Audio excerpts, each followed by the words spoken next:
Hey, hi everyone. I'm Charmaine here, and we are about to start the session. So welcome to the TCC corporate briefing today. And I'm from the TCC organizing committee, together with IPI, who is also helping us to organize the challenge as our supporting partner. So thanks for taking the time to join on this Thursday afternoon for the series of challenge statements by Sumitomo and also the Nur Sultan Nazareth Foundation. So first, I would like to invite Mr. Sasaki-san from Sumitomo to share about the challenge statements. So I'll be going to run through how this works. So each challenge session will be 30 minutes. And first, there will be a sharing by Sumitomo for 15 minutes. It would be for startups to better understand Sumitomo's proposal, motivation for the statement, as well as the desired outcomes. And then the next 15 minutes will be a Q&A session. So if there are any questions that you would like to ask, you can feel free to type into the Q&A panel, even along the way, so that we can make sure that whatever queries that you have, we can get it covered during this session. So during the Q&A and also in this session, all participants' microphones and video cameras will be muted and will be disabled. And once the questions have been answered, right, we will go down according to the list to make sure that all of it have been answered. And of course, we will prioritize questions that are directly related to the challenge statement, since we have invited the corporate sponsors to come on board. Yeah, so if there's no further issues already, then we can first invite Mr. Sasaki-san to come on board.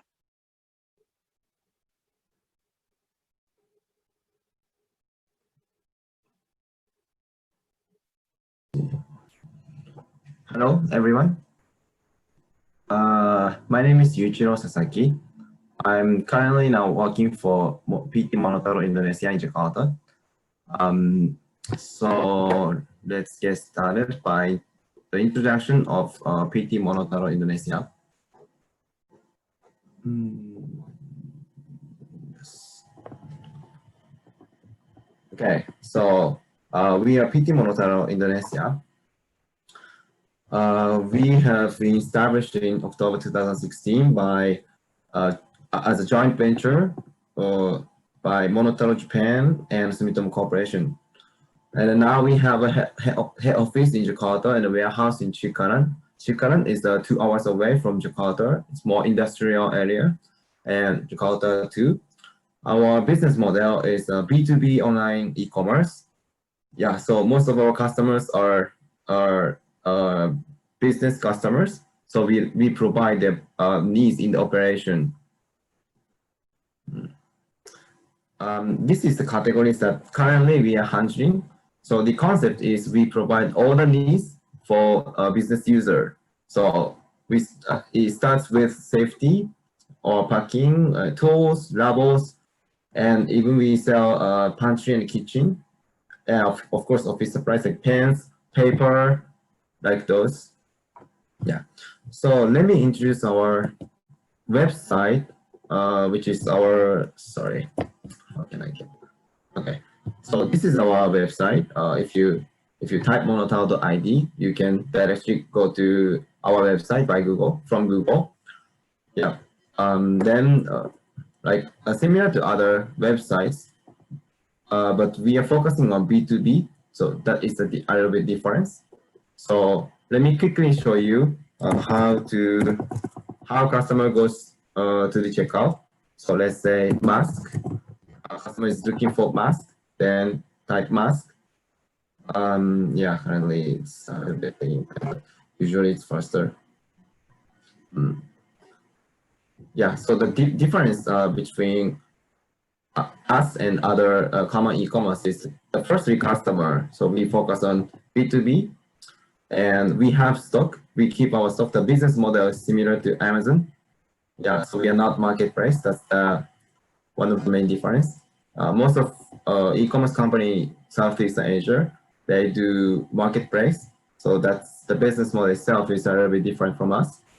yeah, these are product lineup. Then if you customers wants to see the detail and see like these products and lead time is here and price and everything. Yeah, then go to the checkout as list of the process is similar to other e-commerce, yeah, existing in the world. Okay, so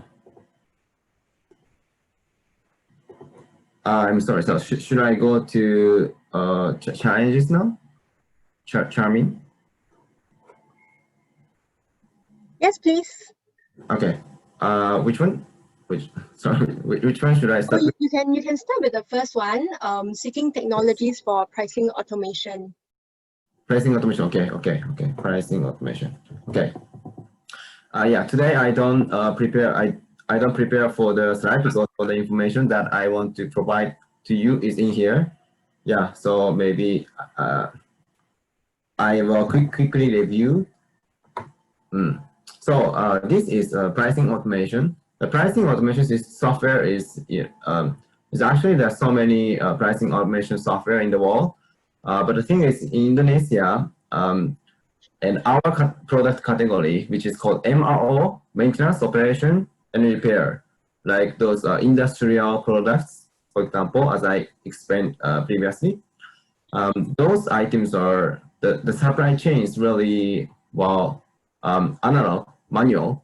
So not many products are in the website. So you can't buy all of the products usually.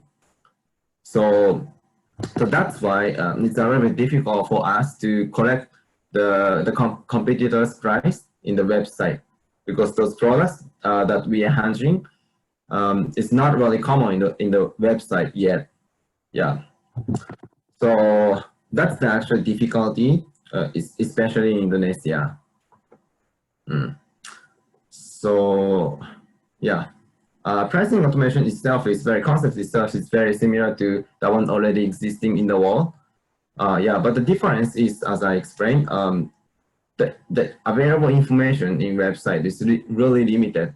In this situation, how to make the software that enables us to get the competitor price to make our price competitive. And yeah, more details are in here. So if you like, yeah, I'd like you to read up. That's it from me as an explanation. Yes. Thanks, Mr. Sasaki-san. Yes. Okay, I think what we can do is that we can take about 1 minute for anyone here to submit your questions. So if you have any questions, you can go to the Q&A panel to type in and we will address them.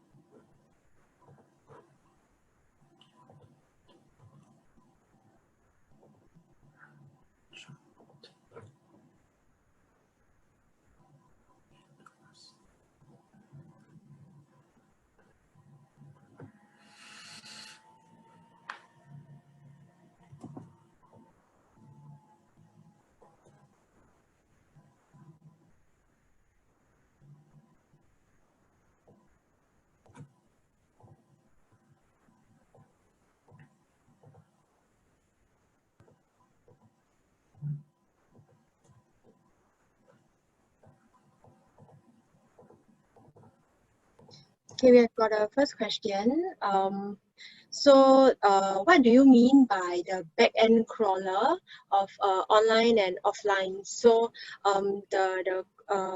especially offline. So Mr. Sasaki-san, please. Okay. Well, the crawling, most of other softwares like pricing automation, they use the technology for scraping, maybe if I'm not wrong. So they make the software to crawl all the information in the competitor's website and then list up and optimize. I think the process is like that. But in Indonesia, most of the transactions in those categories are still in the manual. So that's why actually we don't have any idea how to, effectively collect those information. in a manual transaction, analog transaction. Am I answering to the question? Yeah, I think for the person who filled out the question, if you all want to have more clarification also, you can respond in the Q&A tab. Oh, yeah, I mean, crawler for online is very easy to imagine, but crawler for offline is the one we are seeking how, actually. Okay, so there's also another question. Is the okay? Sorry. Yeah. So currently we are also awaiting more questions. So if you have got any, we can wait about 1 more minute to receive questions. If not, then we can also take a break and then start the next section. Yeah, seems like Chairman, we got another question from Mr. James. Yes. Okay, so your question means how do we get those products online, even though those products are the main supply chain is offline, but how do we sell in online? Am I right? If it's right. So our business model is we ask suppliers to provide the price and product information, everything, and we list up the product. When we got order from customer, then we order the supplier. So that's the thing. So for some categories, we are the only seller in website. I mean, in Google. I mean, in the internet. I mean. So that's how we collect the material. I mean, the products. Okay. So we have got another question. What does it mean that you are looking to develop online and offline crawlers? So I think if Mr. Sasaki-san could share with us the differences between these two and how you intend to develop this further, that would be most useful. Yeah, actually the information for those products selling in offline are very limited. So very difficult to collect those data in the internet. So that's the first challenge actually. So currently we don't have clear idea to do how do we crawl those information, I mean those products information, especially price, that are being in the transaction offline.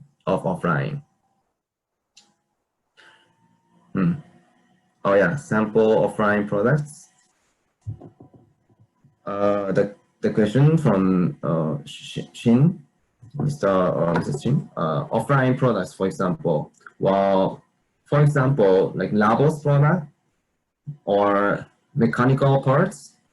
So mechanical parts are not yet really common in the internet in Indonesia. Like very specific and not very specific users need those products, like yeah, electronical parts, something like that. Label, mechanical parts. Bearings are very common. Screws also common. Caster too. Yeah, electronical parts. Yeah, very specific one.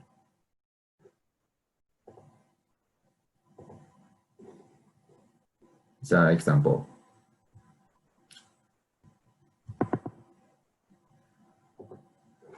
Okay. Thanks, Mr. Sasaki-san. Okay, so it seems like there are no more questions. So what we can do is that we can take a break and then we can start the next session on time at 3:30.